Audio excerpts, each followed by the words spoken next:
नमस्कार दोस्तों, स्वागत है आप सभी का हमारे इस चैनल फाइनेंस विद मी में। दोस्तों आज के इस वीडियो में हम रेलवे सेक्टर के टॉप 7 स्टॉक्स को कवर करने वाले हैं जो फंडामेंटल से बहुत ही स्ट्रांग है दोस्तों। और मैं इस वीडियो में जो भी कंपनी कवर करने वाला हूं वो कंपनी सभी करेक्शन पर अवेलेबल है, तो आपके लिए ये स्टडी करने का एक अच्छा टाइम है दोस्तों। तो मैं इसीलिए आप लोगों के सामने इन सभी कंपनीज को लाया हूं। तो चलो दोस्तों, इस वीडियो को शुरू करने से पहले मैं आप लोगों को डिस्क्लेमर देना चाहता हूँ। इस वीडियो में मैं जो भी कंपनी कवर करने वाला हूँ वो सिर्फ एजुकेशन पर्पस के लिए बनाया जा रहा है। आप लोग फर्दर स्टडी करके आप अपना डिसीजन ले सकते हैं।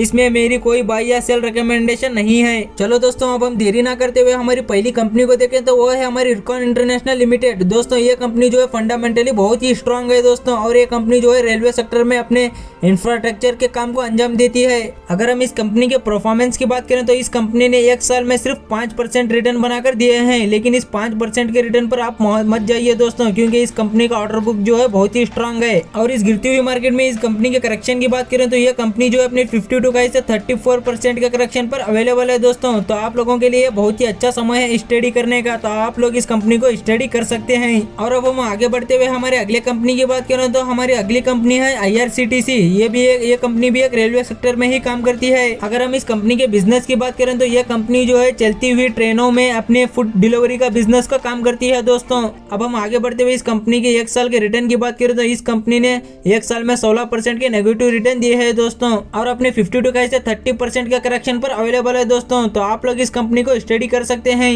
और अब हम आगे बढ़ते हुए हमारे अगले कंपनी की बात करें तो हमारी अगली कंपनी है IRFC। ये कंपनी जो है रेलवे स्टॉक्स या रेलवे कंपनीज को अपना फाइनेंस का काम करती है दोस्तों। अगर हम इस कंपनी के मार्केट कैप की बात करें तो ये इस कंपनी का मार्केट कैप जो है 2 लाख करोड़ से भी ज्यादा है, और ये कंपनी जो है सारे रेलवे के कंपनीज को फाइनेंस का काम करती है। और इस गिरती हुई मार्केट में हम इस कंपनी के करेक्शन की बात करें तो ये कंपनी जो है अपने 52 से 32% के करेक्शन पर अवेलेबल है दोस्तों। तो आप लोग इस कंपनी को स्टडी कर सकते हैं। और वही इस कंपनी के 5 साल के रिटर्न की बात करें तो ये कंपनी जो है अपने 5 साल में 490% के रिटर्न बनाकर दे चुकी है। और अब हम देरी ना करते हुए हमारे अगले कंपनी की बात करें तो हमारी अगली कंपनी है रेलटेल कॉर्पोरेशन ऑफ इंडिया। दोस्तों ये कंपनी भी एक रेलवे सेक्टर में ही आती है। और हम इस कंपनी के मार्केट कैप की बात करें तो इस कंपनी का मार्केट कैप सिर्फ 13,000 करोड़ का है। ये एक स्मॉल कैप कंपनी है दोस्तों, इसमें रिस्क भी बहुत ही ज्यादा होता है। तो आप लोग इस कंपनी को जरा सोच समझ कर स्टडी कर सकते हैं। और वही इस गिरती हुई मार्केट में इस कंपनी के करेक्शन की बात करें तो ये कंपनी जो है अपने 52 से 28% के करेक्शन पर अवेलेबल है दोस्तों। तो आप लोग इस कंपनी को भी स्टडी कर सकते हैं।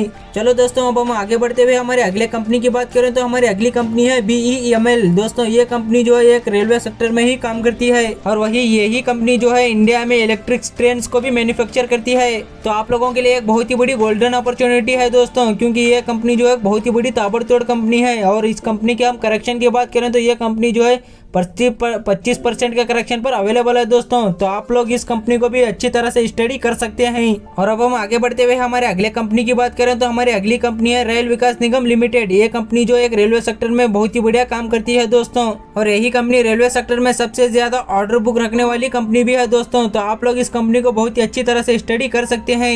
अब हम इस गिरती हुई मार्केट में इस कंपनी के करेक्शन की बात करें तो यह कंपनी जो है अपने 52 से 30% के करेक्शन पर अवेलेबल है दोस्तों। तो आप लोग इस कंपनी को भी स्टडी कर सकते हैं। चलो दोस्तों, अब हम इस वीडियो की आखिरी कंपनी की बात करें तो हमारी आखिरी कंपनी है NCC लिमिटेड। दोस्तों ये कंपनी जो है रेलवे सेक्टर में भी काम करती है, और ये कंपनी रियल एस्टेट में इंफ्रास्ट्रक्चर का काम भी करती है दोस्तों। और हम इस गिरती हुई मार्केट में इस कंपनी के करेक्शन की बात करें तो ये कंपनी जो है अपने 52 से 25% का करेक्शन पर अवेलेबल है। तो आप लोग इस कंपनी को भी अच्छी तरह से स्टडी कर सकते हैं। दोस्तों मैंने तो सारे के सारे सभी 7 कंपनीज को बताकर अपना काम तो पूरा कर दिया। तो आप लोग भी हमारे चैनल को सब्सक्राइब करना मत भूलिए दोस्तों।